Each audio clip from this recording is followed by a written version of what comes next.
We're joined again today by Jasmine Oibro, Blend's resident website strategy expert. Jasmine was with us on our last episode to talk about website UX mistakes, which was a really interesting discussion. And we invited her back to help us understand information architecture as a process within B2B website design. Fascinating discussion. Let's go.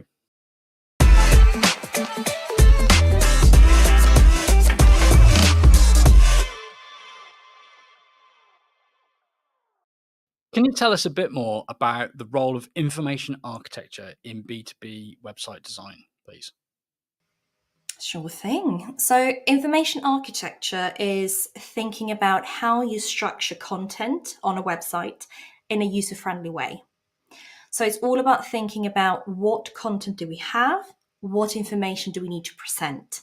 So, basically, the where do we put things and how do we put things on there.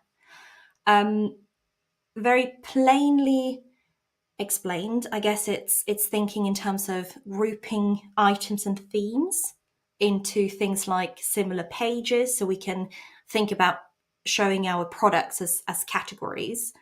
It can also be informational sections on pages where we know that if we have product information on a page flow, we want to present it in this specific manner so people go through to a PDF to read more, or that they can see a product overview table, for example. So a lot of it is about the on-page content of a website, really. And so the question on my mind, and probably on that of many listening, is how does that differ from the process of creating a sitemap? So I think that it influences the creation of a sitemap. So the sitemap itself is basically a drawing of these are all the pages that we have on the website. The good, the bad, the ugly. You know, we have a privacy policy, put it on the sitemap. We have a home page, we have these category pages, etc., etc.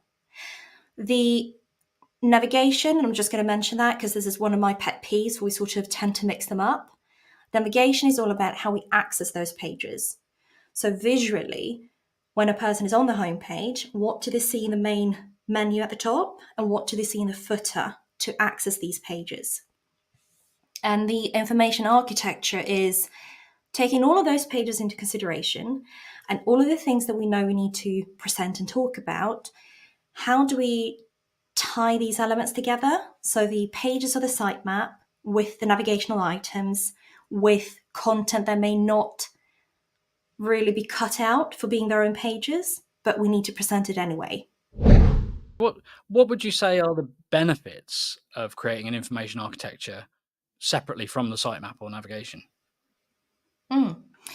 So I think it is that you are aware of what kind of content you can pull in and where. So in terms of, for example, on site, you know that we need to present and talk about our investor relations. We need to talk about the logos of who is using us. We need to talk about our use cases. And it can serve as a little bit of a tick box exercise to make sure you have the right content that you need. And also to map out, we lack this content, but it's something that we would want to bring into the website that we either create a space for right now and start making sure that we have in place later on, or something that we keep in mind for the future that we may want to add into our arsenal of content that we have available to us. Okay, that's quite interesting. So it helps you to diagnose the gap potentially between what you've got available to you now versus what you might ultimately want or need in your website. And it also sounds like it's a effective way of prioritizing and curating the content that you're going to present, presumably around the objective of creating those high intent conversions and ultimately pipeline. What sort of process do people need to follow to create information architecture effectively? When you look at big projects, if you look online for big projects in terms of doing information architecture, you might stumble across like lucid charts or big mappings of sort of these are all the different PDFs and different documents that we have and how they should be pulled in, etc. Few of us have got time for that, to be completely frank and honest. So I think a good way to get started is being aware of the different content types you have. So one part is obviously the website pages that we have in the sitemap. It can be pieces of content that we need to make others aware of or present. It can be things like, what do you call them? Audit investigation trails or investor relation PDFs that you need to share in terms of quarterly reports, for example. You don't need to list out every single one, but if you're aware of the types, that makes it easier later on to have a think about where do we need to place them on the website, or do we need to bring them in at all? I see. And a simple tool is using Excel. I myself tend to use online whiteboards, so you can sort of map things out with little notes or post-its to just help yourself visualize what you have and how they can link up with the website. And what does the output typically? What's the right format for the output? Is it a diagram, a visual thing, or is it like you say, a spreadsheet of data and information that fuels later processes? I think it depends a little bit on what you want to use it for. So the bigger mapping projects where people might be doing this to create databases for libraries, Mhm. or if the BBC, for example, were to take a look at these are all the different kind of journalistic content we have and everything that we're creating, they probably need to dig in a little bit more in depth and have something that they can later reference. So that would very likely be a mixture of documents. So they have spreadsheets and they have visual mappings to showcase what's in the spreadsheet, so they can go back and cross-reference and make sure everything's being accounted for.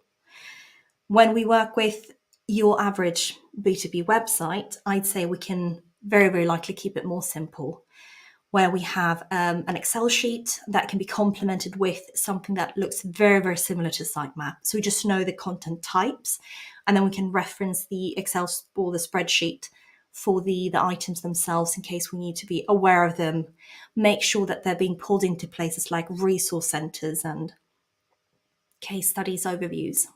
Okay, I see. And what are some of the most common mistakes that you see people make? And I think you've hinted at one or two of these already. Mistakes that people make when they're attempting to create or understand information architecture for their website. So I've spoken a lot about the specific content types. So for example, have your webinar, have your event, but we shouldn't forget that information architecture is also a lot about how we present the information for the categories of information we have on the website. That is things like product pages and resources. Sorry, product pages and services. Mhm. It is also about how we label these things and make it easy for people to understand and find them. So if we have a very complex setup of products, it's usually easy to think about clothing shops online just because they do it very well. Information architecture for them is not about we have a product page. It's more about what products do we have in a lineup and how do we put them into categories. These are our socks. These are all children's socks, all our men's socks. Where do they sort of overlap with each other? Mhm. And in presenting that, it's not just how do we bring that onto other pages so people can click into the right thing, but also how do people understand and find these labels in things like the navigation menu. Right, right. And I know, wanting to be creative, I've been here myself. We want to say cool things in the navigation, like your lifestyle. Click on this, and all of a sudden, get a couple of drop down options about our fantastic products for your lifestyle. But people don't understand that. And part of information architecture is making sure that we use user friendly language to label the products in a way so people understand these are products. This is where I go to find your products, and then continue my journey from there. Oh, I see. I see. And have you got any examples, shining examples of good information architecture in practice? For example, websites people can look at, or things that you think you see when information architecture has been done well? On bigger websites, my favorite example is probably The Guardian. So it's a British newspaper. Yeah. And what they do well in terms of navigation is that they keep it very simple, because they've got loads of journalistic content and have lots of categories and subcategories and cross-sectional categories, etc. And to not freak people out who are visiting the website, they've stripped a lot of that back, keep it very simple, so you have a couple of options to choose between. On the page itself, they also bunch the content together, so you have clear sections. These are world news, these are UK internal news, these are Asia related news, etc. And when you go into the specific articles, you can also see that they have other ways for you to navigate to related content. So they're doing a very, very good job in showing how you can think about in categorizing things, labeling them, and then also using the power of on-page content, the power of on-page, I can't pronounce that, how you can use the power of on-page content to help people navigate to other pages without adding all of that into a menu. It sounds to me as though good information architecture is evident when, the information within a site, no matter how big or small it is presented via a very intuitive and constrained set that's easy for buyers to instinctively choose between. And then it also sounds as though navigation between content, potentially via means other than the main website navigation, is aligned to the user expectations and requirements. And I say that because in sites where you're not presenting articles as your main piece of content, you'll find, in my experience, that related content, similar content by this author, for example, is not very effective at getting buyers and visitors to navigate through. But there are ways that you can use on-page signposting and linking that are contextual to the situation, to the market, to the website, and they're aligned to what the buyers need and want from your website. And in your last section there, it really became clear to me that information architecture is about getting your site into that place where what buyers need from it is easily accessible, and their choices are limited in a constructive way. Yeah, it's a little bit like getting a toddler to take a bath, where so we love our site visitors, but as marketers, we have a purpose behind everything we do in the content that we put on a website. Oftentimes it is to inform people, to make them understand, that they're the right audience, and then ultimately reach out to us to inquire about services or products. And some of the risks of introducing too much and choice paralysis, as it's been spoken about before, is that it's sort of like telling a toddler, when do you want to take a bath? And they're just going to say never. They don't want to take a bath. But if they get the option of like, do you want to have a bath before dinner or after dinner, then it's a binary choice, and it's much easier for them to say, oh yeah, I'll pick that option. Yeah, great example. Yeah. I often remind people that, when buyers are on our website, they are completely at their own,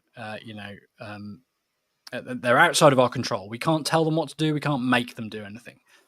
What we have to do is create a user experience, an environment in which they do things that are mutually beneficial, meet their requirements for the visit, but also progress them towards meeting our requirements for the visit. And information architecture is, it sounds, a key way to, ensure you're heading in the right direction when creating your website to achieve that outcome right from the start. Thank you.